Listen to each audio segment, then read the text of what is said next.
कभी कभी जिंदगी तुम्हें इतनी जोर से मारती है कि तुम्हें लगता है सब खत्म हो गया। जैसे किसी ने तुम्हारे पैरों के नीचे की जमीन खींच ली हो। तुम्हारी उम्मीदें, तुम्हारे प्लान्स, तुम्हारा कॉन्फिडेंस, सब टूटता हुआ महसूस होता है। लेकिन शायद यही वो जगह है जहां से तुम्हारी नई कहानी शुरू होती है।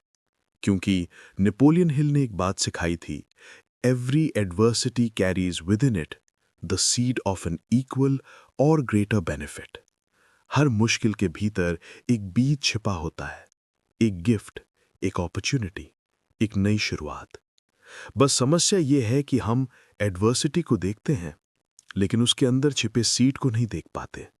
हम पेन को महसूस करते हैं, लेकिन ग्रोथ को इग्नोर कर देते हैं।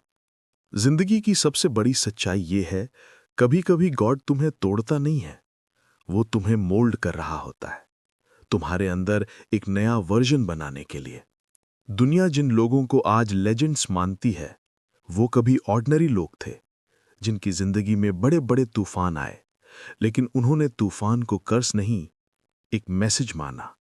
उन्होंने ये महसूस किया कि एडवर्सिटी तुम्हें रोकने नहीं, तुम्हें रीडिफाइन करने आती है। और जिस दिन तुम ये समझ लेते हो, उस दिन तुम्हारा फियर कमजोर हो जाता है और तुम्हारा पर्पस जाग जाता है। ये स्क्रिप्ट उसी अवेकनिंग की यात्रा है, एक ऐसी यात्रा जहां हर सेटबैक एक सीक्रेट ब्लेसिंग बनकर सामने आता है। तो चलो शुरुआत करते हैं, उस जगह से जहां तुम्हारी सबसे बड़ी ताकत छिपी है, तुम्हारी विश्वास की शक्ति। हर एडवर्सिटी शुरू होती है एक सवाल से कि क्यों मेरे साथ। लेकिन एक्स्ट्रा ऑर्डिनरी लोग इस सवाल को बदल देते हैं, ये मुझे क्या सिखाने आया है। यहीं से माइंडसेट की शक्ति शुरू होती है, क्योंकि पेन तो सबको मिलता है, पर उसका मतलब हर कोई अलग बनाता है। कुछ लोग एडवर्सिटी को दीवार की तरह देखते हैं, और कुछ लोग उसी एडवर्सिटी को एक दरवाजा बना लेते हैं।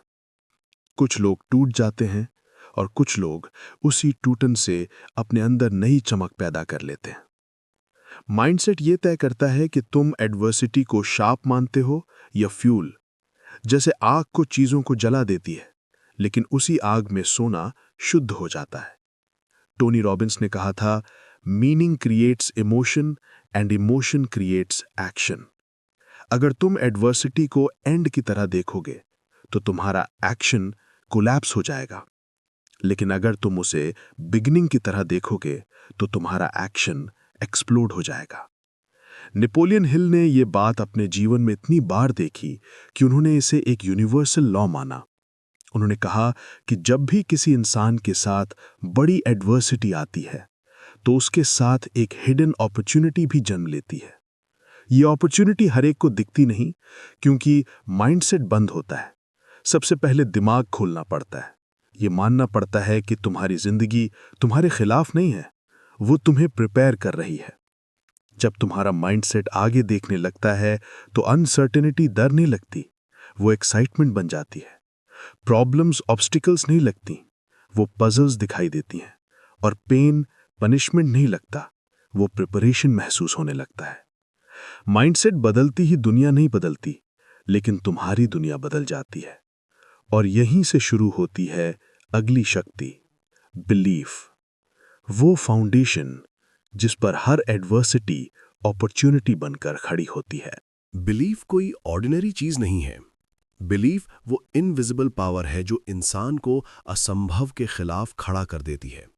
और जितनी बड़ी एडवर्सिटी होती है, उतना ही जरूरी होता है बिलीफ का जिंदा रहना। क्योंकि एडवर्सिटी का पहला वार हमेशा बाहर नहीं, अंदर होता है। वो तुम्हारी सर्कमस्टेंसेस को नहीं, तुम्हारे कॉन्फिडेंस को चोट पहुंचाती है। वो तुम्हारी रियलिटी को नहीं तोड़ती, तुम्हारी आइडेंटिटी को चुनौती देती है। लेकिन यह भी सच है, इन्हीं लड़ाइयों में बिलीफ अपनी असली ताकत दिखाता है। जब इलॉन मस्क ने अपने आखिरी पैसे स्पेस एक्स की तीसरी लॉन्च में दांव पर लगा दिए थे, दुनिया ने कहा यह आदमी पागल है। लेकिन मस्क ने अपने अंदर कहा, अगर मैं हार भी गया तो भी मैं उस लड़ाई में मरूंगा जिस पर मेरा बिलीफ खड़ा है। तीसरी लॉन्च सक्सेसफुल हुई, और उस सक्सेस के अंदर छिपा हुआ बीज 3 बार की असफलता ही थी। बिलीफ का मतलब ना नाइव ऑप्टिमिज्म है, ना खुद को झूठ बोलना है। बिलीफ का मतलब है अपने विजन को एडवर्सिटी से बड़ा देखना। नेपोलियन हिल बार बार कहते थे, जो इंसान बिलीव नहीं कर पाता वो अचीव नहीं कर सकता, क्योंकि यूनिवर्स उन्हीं लोगों को सपोर्ट करता है जो अपने आप पर भरोसा रखते हैं, भले ही दुनिया ना रखे। सच्चाई ये है, मुसीबतें पहले तुम्हारे बिलीफ को टेस्ट करती हैं। वो देखना चाहती हैं कि क्या ये इंसान वाकई तैयार है या पहली हवा में गिर जाएगा। और अगर तुम डटकर खड़े हो गए, अगर तुमने कहा मैं नहीं टूटूंगा, तो एडवर्सिटी तुम्हारे सामने पथ खोलना शुरू कर देती है। बिलीफ वो आग है जिससे एडवर्सिटी के अंदर छिपा सीड गर्म होकर जर्मिनेट होता है। बिना बिलीफ के एडवर्सिटी सिर्फ पेन देती है, बिलीफ के साथ एडवर्सिटी पर्पस बन जाती है। और जब बिलीफ मजबूत होता है तो अगली शक्ति एक्टिवेट होती है, क्लैरिटी, जो दिखाती है कि एडवर्सिटी में छिपा सीड आखिर है कहां। एडवर्सिटी का सबसे खतरनाक हिस्सा दर्द नहीं है, बल्कि कंफ्यूजन है। जब दिमाग धुंध से भर जाता है तो इंसान अपने ही कदमों को नहीं देख पाता। उसे लगता है कि वो अंधेरे में फंस गया है, बिना रास्ते, बिना उम्मीद, बिना डायरेक्शन के। लेकिन यही क्लैरिटी का जादू शुरू होता है। क्लैरिटी अंधेरा हटाती नहीं, अंधेरे में एक छोटी सी रोशनी जलाती है और उसी रोशनी से रास्ता दिखने लगता है। नेपोलियन हिल ने कहा था, a clear purpose is the starting point of all achievement. और पर्पस क्लैरिटी से ही पैदा होता है। जिंदगी जब तुम्हें एडवर्सिटी देती है तो वो तुम्हारे पुराने प्लान्स को तोड़ देती है, ताकि तुम अपने अंदर के ओरिजिनल पर्पस को देख सको। स्टीव जॉब्स को एप्पल से निकाल दिया गया था। वो उनका जीवन का सबसे बड़ा एडवर्सिटी मोमेंट था। लेकिन उसी एडवर्सिटी ने उन्हें क्लैरिटी दी कि वो असल में क्रिएटर हैं, मैनेजर नहीं। यही क्लैरिटी लेकर उन्होंने नेक्स्ट और पिक्सार बनाए, और जब वो वापस एप्पल लौटे तो दुनिया बदल दी। क्लैरिटी का मतलब है अपने आप से ईमानदारी से पूछना कि ये दर्द मुझे किस दिशा में इशारा कर रहा है, क्योंकि हर मुश्किल में एक संकेत छिपा होता है। कभी कभी हार्ट ब्रेक सिखाता है कि तुमने अपनी खुद की वर्थ भूल रखी थी। कभी फाइनेंशियल लॉस सिखाता है कि तुम की ग्रोथ पुरानी आइडेंटिटी में पॉसिबल नहीं थी। कभी रिजेक्शन सिखाता है कि तुम्हारा स्किल सेट अपग्रेड मांग रहा था। क्लैरिटी ये नहीं पूछती कि क्यों हुआ, क्लैरिटी पूछती है कि अब आगे क्या। जब क्लैरिटी आती है तो तुम अपने विजन को साफ देख पाते हो, और विजन वो लेंस है जिससे एडवर्सिटी अपॉर्चुनिटी में बदल जाती है। क्योंकि बिना विजन और बिना डायरेक्शन सीड चाहे कितना ही पावरफुल हो, जन्म नहीं ले सकता। और अब जब क्लैरिटी आ चुकी है तो अगला कदम है विजन, जो उस बीच को भविष्य का जंगल बनाने की इमेजिनेशन देता है। विजन वो शक्ति है जो इंसान को उसकी परिस्थितियों से उठाकर उसकी संभावनाओं के स्तर पर ले जाती है। विजन वो खिड़की है जिससे तुम वो देख पाते हो जो दुनिया अभी नहीं देख पा रही। और सबसे दिलचस्प बात, एडवर्सिटी विजन को नष्ट नहीं करती, उसे शार्पन करती है। जब जिंदगी सब कुछ छीन लेती है तो वो एक चीज छोड़ देती है, तुम्हारा विजन। और अगर वो जिंदा है तो तुम भी जिंदा हो। वॉल्ट डिज्नी को दफ्तरों से निकाला गया, कहा गया कि तुम्हारी इमेजिनेशन बेकार है, लेकिन उनके विजन ने उन्हें अलाउ किया कि वो थोड़ा आगे देखें, दुनिया के तानों से आगे, अपने फेलियर से आगे, अपने दर्द से आगे। वही विजन आज डिज्नीलैंड बनकर लाखों लोगों के चेहरे पर मुस्कान लाता है। विजन वो ब्लूप्रिंट है जो एडवर्सिटी के अंदर छिपे सीड को एक दिशा देता है। अगर सीड को विजन नहीं मिले तो वो मिट्टी में गुम हो जाता है। विजन तुम्हें वो दिखाता है जो अभी हुआ नहीं, पर हो सकता है। विजन कहता है, हाँ अभी तूफान है, पर दूसरी तरफ सूरज भी है। नेपोलियन हिल ने इसे इमेजिनेशन का सुपर पावर कहा था। उन्होंने लिखा, Whatever the mind can conceive and believe it can achieve। Vision conceive करता है, बिलीफ उसे सस्टेन करता है, और एडवर्सिटी उसे शेप करती है। विजन ऑर्डिनरी नहीं होता, वो तुम्हारे दर्द के अंदर से पैदा होता है। वो तब जन्म लेता है जब तुम डिसाइड करते हो कि ये जो दर्द है ये मुझे डिफाइन नहीं करेगा, ये मुझे रिफाइन करेगा। विजन फ्यूचर को आज की मिट्टी में रोप देता है, और विजन के साथ आता है वो एलिमेंट जो उसे फ्यूल देता है, पर्पस। क्योंकि पर्पस वो कारण है जिसके लिए तुम एडवर्सिटी सहने को भी तैयार हो जाते हो। पर्पस ये वो चीज़ है जो इंसान को टूटने नहीं देती। ये वो आवाज़ है जो अंधेरे में भी कहती है, रुक मत, अभी बहुत कुछ बाकी है। एडवर्सिटी तुम्हें हिलाती है, पर्पस तुम्हें संभालता है। एडवर्सिटी तुम्हें गिराती है, पर्पस तुम्हें खड़ा करता है। और यही दोनों मिलकर तुम्हें उस इंसान में बदलते हैं जिसे तुम खुद भी कभी इमेजिन नहीं कर पाए थे। पर्पस किसी किताब में नहीं मिलता, किसी क्लासरूम में नहीं पढ़ाया जाता। पर्पस वहीं जन्म लेता है जहां तुम्हारा दर्द सबसे गहरा था, जहां तुमने सबसे बड़ी लड़ाई लड़ी थी, जहां तुमने अपनी अंदर की आवाज पहली बार सुनी थी। मलाला दुनिया के सबसे खतरनाक माहौल में पली। उसे पढ़ने से रोका गया, डराया गया, मारने की कोशिश की गई। लेकिन यहीं एडवर्सिटी में उसका पर्पस जन्मा कि अगर मेरी आवाज दबाई जा रही है तो मैं वही आवाज बनूंगी जो दुनिया भर की लड़कियों के लिए उम्मीद बने। देखो, एडवर्सिटी ने उसे रोका नहीं, एडवर्सिटी ने उसे रास्ता दिखाया। पर्पस ने उसके डर को डायरेक्शन दी। और जब पर्पस जिंदा हो तो इंसान मौत को भी मात दे देता है। पर्पस वो है जो तुम्हें सुबह जगाता है, रात को जगाए रखता है, थकान को फ्यूल में बदल देता है। पर्पस वो है जो कहता है, ये दर्द बेकार नहीं जाएगा, ये संघर्ष व्यर्थ नहीं है, ये यात्रा खाली नहीं है, ये मेरे बनने की प्रक्रिया है। नेपोलियन हिल ने कहा था, बर्निंग डिजायर ही हर अचीवमेंट का सोर्स है, और पर्पस उस बर्निंग डिजायर को शेप देता है। तुम्हारा क्यों जितना गहरा होगा, तुम्हारा कैसे उतना ही आसान हो जाएगा। पर्पस तुम्हें एडवर्सिटी में अकेला नहीं छोड़ता, वो तुम्हें एक मिशन देता है, और मिशन वाले इंसान को दुनिया कभी रोक नहीं पाती। अब जब पर्पस तैयार है तो अगला कदम आता है डिसिप्लिन। क्योंकि बिना डिसिप्लिन के पर्पस सिर्फ एक ब्यूटीफुल ड्रीम बन के रह जाता है। डिसिप्लिन वो शब्द सुनने में सख्त लगता है, पर असल में ये जिंदगी का सबसे नर्म, सबसे लॉयल साथी है। क्योंकि टैलेंट सो जाता है, मोटिवेशन खत्म हो जाती है, मूड बदल जाता है, लेकिन डिसिप्लिन हमेशा हाथ पकड़कर आगे ले जाता है। एडवर्सिटी तुम्हारी लिमिट चेक करती है, लेकिन डिसिप्लिन तुम्हारी नई आइडेंटिटी बनाता है। ये वही आइडेंटिटी है जो हर मुश्किल को मौके में बदलती है। सोचो, इलॉन मस्क को एक वक्त वो कंगाल होने की कगार पर थे। एक तरफ स्पेसएक्स एक्सप्लोड हो रहा था, दूसरी तरफ टेस्ला दिवालिया होने के करीब थी। एक आम आदमी होता तो हार मान लेता, लेकिन मस्क ने खुद से एक ही सवाल पूछा, क्या मेरा काम मेरे पर्पस के लायक है? और फिर डिसिप्लिन ने स्टीयरिंग पकड़ ली। दिन रात, बिना बहाने, बिना रुकावट, बिना हार माने। आज दुनिया उन्हें विजनरी कहती है, लेकिन सच ये है, विजनरीज पैदा नहीं होते, डिसिप्लिन उन्हें बनाता है। तुम्हें हर दिन मोटिवेटेड रहने की जरूरत नहीं है, तुम्हें हर दिन परफेक्ट होने की जरूरत नहीं है। तुम्हें सिर्फ इतना करना है, एक कदम, फिर एक और कदम, बस लगातार चलते रहना है। डिसिप्लिन का असली मैजिक ये है कि ये तुम्हारी पुरानी आइडेंटिटी को मिटाता है। वो आइडेंटिटी जो डरती थी, बहाने बनाती थी, टालती थी, भागती थी, और उसकी जगह जन्म लेता है वो आइडेंटिटी जो करती है, जो निभाती है, जो जीतती है। माइकल जॉर्डन को देखो, प्रतिभा उनकी थी, लेकिन ग्रेटनेस वो डिसिप्लिन का गिफ्ट था। वो हर दिन अपनी हार को स्टडी करते थे, हर वीकनेस को प्रैक्टिस से स्ट्रेंथ बनाते थे। उनका एक डायलॉग हिस्ट्री में दर्ज है, you can practice shooting 8 hours a day, but if your technique is wrong, you are just becoming better at being wrong. Discipline सिर्फ मेहनत नहीं, सही दिशा में मेहनत है।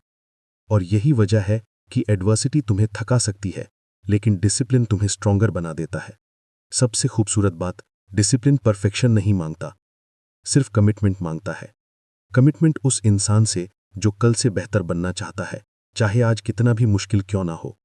क्योंकि डिसिप्लिन वो बीज है जिससे सक्सेस का पेड़ उगता है, और हर एडवर्सिटी उसी पेड़ को पानी देती है। अब जब डिसिप्लिन तैयार है तो अगला स्टेशन आता है एक्शन। क्योंकि बिना एक्शन के पर्पस और डिसिप्लिन दोनों अधूरे हैं। एक्शन यही वो जगह है जहां सपने धरती पर उतरते हैं, जहां सोच हकीकत बनती है, जहां इरादे परिणाम बन जाते हैं। तुम चाहे कितनी भी क्लैरिटी रखो, कितना भी पर्पस बर्न कर रहा हो, कितनी भी डिसिप्लिन की दीवारें खड़ी हों, लेकिन अगर कदम नहीं उठाओगे तो पूरी दुनिया की विजडम भी तुम्हें 1 इंच आगे नहीं बढ़ा सकती। क्योंकि जीवन किसी स्पेक्टेटर का इंतजार नहीं करता, ये सिर्फ उन लोगों के लिए खुलता है जो मैदान में उतरते हैं, जो रिस्क लेते हैं, जो कोशिश करते हैं, चाहे गिर जाएं, चाहे टूट जाएं, लेकिन रुकते नहीं। थॉमस एडिसन की कहानी सोचो, हजारों एक्सपेरिमेंट्स फेल हुए, हर बार दस्तानों में जलन, चेहरे पर थकान, सिर पर दुनिया की हंसी, लेकिन हर बार वो कहते थे, हर असफलता बस ये दिखाती है कि कौन सा रास्ता काम नहीं करेगा। और फिर एक दिन एक्शन जीत गया और रोशनी से पूरी दुनिया जगमगा उठी। वो दुनिया के ड्रीम को सेलिब्रेट करती है, लेकिन वो ड्रीम पूरा किसने किया? एक्शन ने। लगातार, साधारण, हर दिन छोटा सा कदम लेकर। कभी कभी तुम्हें लगता होगा कि जो कदम तुम उठा रहे हो वो छोटे हैं, उनसे क्या फर्क पड़ेगा, लेकिन यही छोटे कदम माउंटेन बन के खड़े हो जाते हैं। और एक दिन तुम पीछे देखोगे और कहोगे, यही कदम मेरी पहचान बने। एक्शन की खासियत यह है कि ये डाउट को काट देता है, ये फियर को डिसॉल्व कर देता है, ये तुम्हारी सोच को शार्पन कर देता है। क्योंकि जब तुम चलते हो तो यूनिवर्स पासा फेंकना शुरू कर देता है। लोग मिलते हैं, अपॉर्चुनिटीज खुलती हैं, सिचुएशंस बदलती हैं और रास्ते खुद तुम्हें चुन लेते हैं। Action is the proof of desire. तुम जितना चलते हो, तुम्हारा ड्रीम उतना ही तुम्हारी ओर दौड़ता है। हर एडवर्सिटी के अंदर जो बीज छुपा है, इक्वल या उससे भी ज्यादा फायदा देने वाला, वो बीज एक्शन से ही अंकुर बनता है। सिर्फ सोचने से नहीं, सिर्फ उम्मीद करने से नहीं, सिर्फ बात करने से नहीं, कदम उठाने से। और जब ये एक्शन ग्रैटिट्यूड के साथ मिल जाता है तो जादू शुरू हो जाता है। कहते हैं, जिस इंसान के भीतर शुक्रिया बोलने की ताकत होती है, उसके अंदर हारने की कोई जगह बचती ही नहीं। क्योंकि ग्रैटिट्यूड तुम्हें कमजोरी नहीं देता, ये तुम्हें वो नजर देता है जो एडवर्सिटी के पीछे छुपे हुए फायदे के बीज को देख लेती है। ग्रैटिट्यूड का मतलब सिर्फ धन्यवाद कहना नहीं होता। ग्रैटिट्यूड वो लेंस है जिससे तुम अपने दर्द को भी पर्पस में बदलने लगते हो। तुम अपनी गिरावट को भी सीख की तरह देखने लगते हो। तुम हर एंड को एक नई बिगिनिंग समझने लगते हो। इसी ग्रैटिट्यूड से जमती है अडैप्टेबिलिटी, वो शक्ति जो तुम्हें परिस्थितियों से बड़ा बना देती है।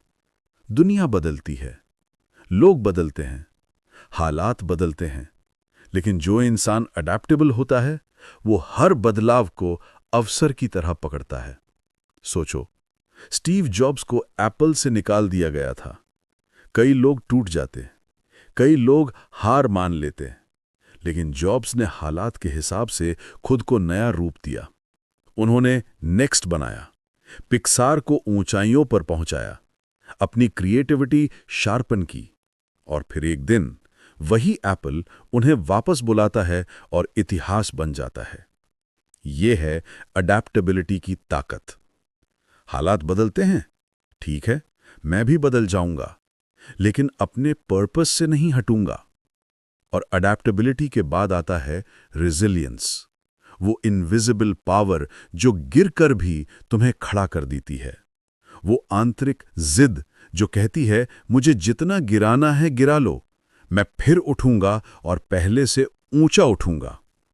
मलाला यूसुफजई को देखो, एक गोली उनका रास्ता रोक सकती थी, लेकिन उनकी स्पिरिट वो नहीं टूटी। चोट ने उन्हें डराया नहीं और भी बड़ा बना दिया। आज वो आवाज हैं लाखों लड़कियों की, साहस का प्रतीक और रेजिलियंस की जिंदा मिसाल। रेजिलियंस जन्म से नहीं आती, ये एडवर्सिटी से पैदा होती है। हर ठोकर के साथ, हर नाकामी के बाद ये और मजबूत होती जाती है। और जब ग्रैटिट्यूड, अडैप्टेबिलिटी और रेजिलियंस एक साथ मिलते हैं तो एडवर्सिटी तुम्हारे लिए रुकावट नहीं रहती, वो तुम्हारा ईंधन बन जाती है। तुम्हारी आत्मा कहने लगती है, मैं टूटूंगा नहीं, मैं रूपांतरित हो जाऊंगा। और अब जैसे जैसे तुम इस यात्रा के अंत के करीब पहुंच रहे हो, एक आखिरी दरवाजा बचा है, लर्निंग, जहां एडवर्सिटी का बीज पूरी तरह से फल बनकर सामने आता है। लर्निंग, यही है वो जगह जहां सारी कड़ियां जुड़ जाती हैं, जहां तुम समझते हो कि तुम्हारे साथ कभी कुछ गलत नहीं हुआ था, सब कुछ तुम्हें गढ़ने के लिए हुआ था। हर झटका, हर दर्द, हर बंद दरवाजा तुम्हें संवारने के लिए था, तुम्हें नया रूप देने के लिए था, तुम्हें उस जगह पहुंचाने के लिए था जहां बिना एडवर्सिटी के तुम कभी नहीं पहुंच पाते। लर्निंग वो चिंगारी है जो एडवर्सिटी के अंधेरे में भी रोशनी पैदा कर देती है। ये तुम्हें सिखाती है कि जिंदगी रिएक्शन से नहीं, अंडरस्टैंडिंग से चलती है। कि असफलता तुम्हें तोड़ने नहीं आती, वो तुम्हें डायरेक्शन देने आती है। कि दर्द सजा नहीं, एक संकेत है कि तुम्हारे भीतर कुछ बड़ा जन्म ले रहा है। सोचो, हर महान इंसान ने अपनी सबसे बड़ी सीख सबसे गहरे अंधेरे में ही पाई है। मेरी क्यूरी रेडियो एक्टिव डेंजर से लड़ते हुए साइंस की दिशा बदल गईं। नेल्सन मंडेला ने 27 साल की जेल में नफरत नहीं बल्कि अंडरस्टैंडिंग सीखी, और उसी से एक राष्ट्र हील्ड हुआ। स्टीफन हॉकिंग अपना शरीर खो बैठे पर ब्रह्मांड समझने की नई दृष्टि पा गए। ये लोग टूटे नहीं, ये लोग इवॉल्व हुए, और ये एवोल्यूशन एडवर्सिटी के बिना संभव नहीं था। तुम्हारी जिंदगी में भी जो घटनाएं तुम्हें परेशान करती थीं, वो दरअसल तुम्हें शेप कर रही थीं। जो लोग तुम्हें चोट पहुंचा गए, उन्होंने तुम्हें बाउंड्रीज सिखाईं। जो मौके तुमसे छूट गए, उन्होंने तुम्हें और बड़े मौके के लिए तैयार किया। जो सपने टूटे, उन्होंने तुम्हें नए सपने का रास्ता दिखाया। यही है नेपोलियन हिल का सबसे गहरा सच कि हर एडवर्सिटी में बराबर या उससे भी बड़ा फायदा होता है। लेकिन वो फायदा किसे मिलता है?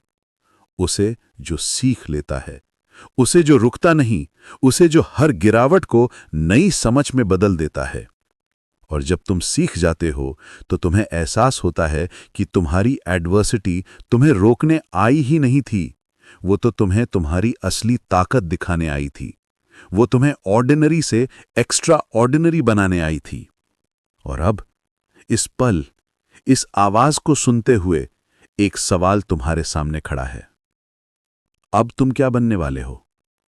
क्या तुम अपनी एडवर्सिटीज को दर्द की कहानियों की तरह ढोते रहोगे, या उन्हें सीने पर साहस के तमघे की तरह पहनकर आगे बढ़ोगे?